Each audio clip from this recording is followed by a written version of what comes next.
Hello, Internet, and welcome to Friday, April the 14th version of the Scoreboard, your morning report.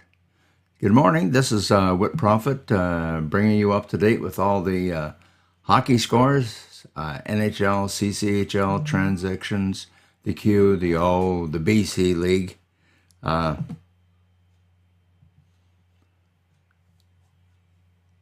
Transactions in the NHL. We've skipped this for a couple of days, so I guess we better discuss a few of these things. At least Sabres. This was in to round out the season. These kinds of actions. The Leafs signed goaltender Samuel Richards to amateur tryout. For these guys to come in, and they're looking at caps and allowing extra guys to get in, and so they bring in guys on amateur tryout contracts. That's the rationale behind that. NHL scores last night: Boston 5, Montreal 4. Boston just keeps adding to that fantastic total that they have. Detroit.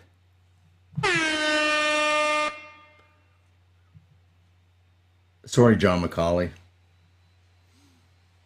Detroit shut out by Tampa 5-0. New Jersey 5-4 winners over Washington in OT. Another OT game.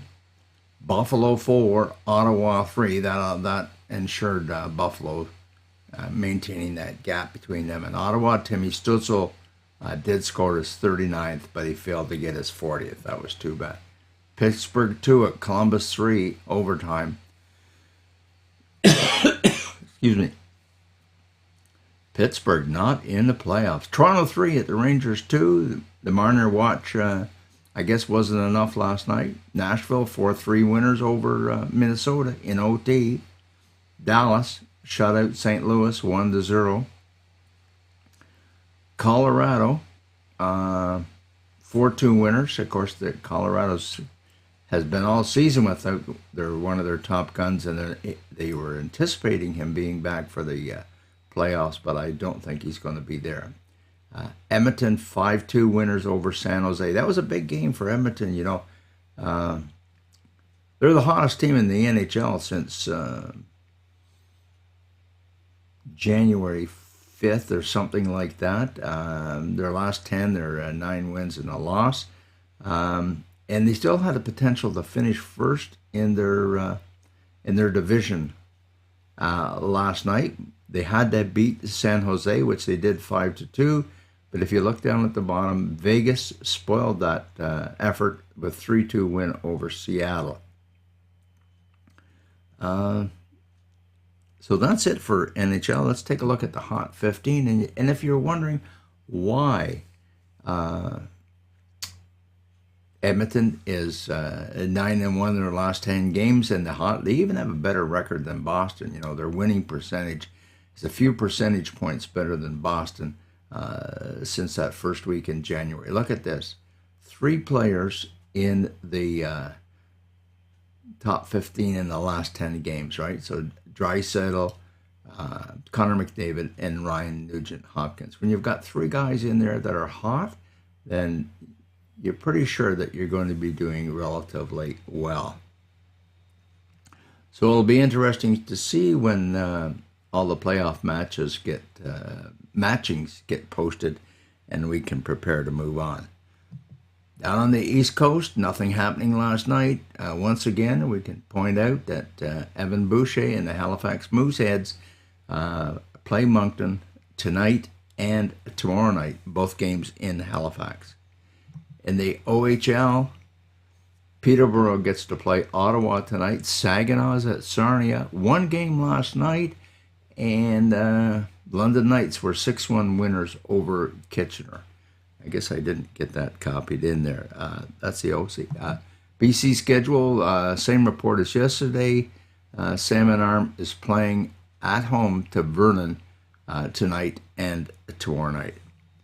And now on to the scene closer to home, and the one that brings tears to my eyes. Ottawa beat Brockville 4-3 in overtime last night. Chuck Yeager scored with 1:27 left to go to tie that game up at 3 each apiece. But then an early penalty in the overtime allowed the Junior Sens to score the winning goal, probably about 2.5 minutes into that overtime session.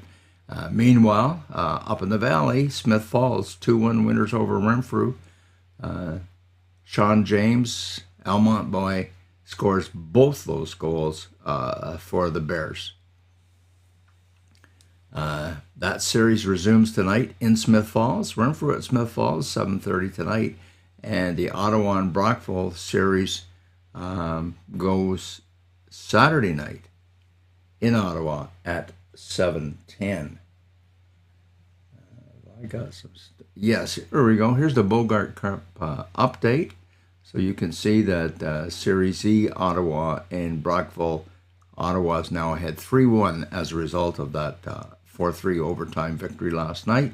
And the Bears are up 3-1 on the Wolves as a result of that 2-1 Sean James win over the Wolves last night.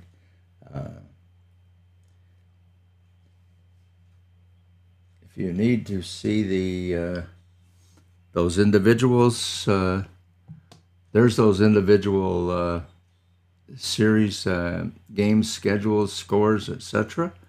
And Sens lead the series 3-1, and the Bears lead the series 3-1.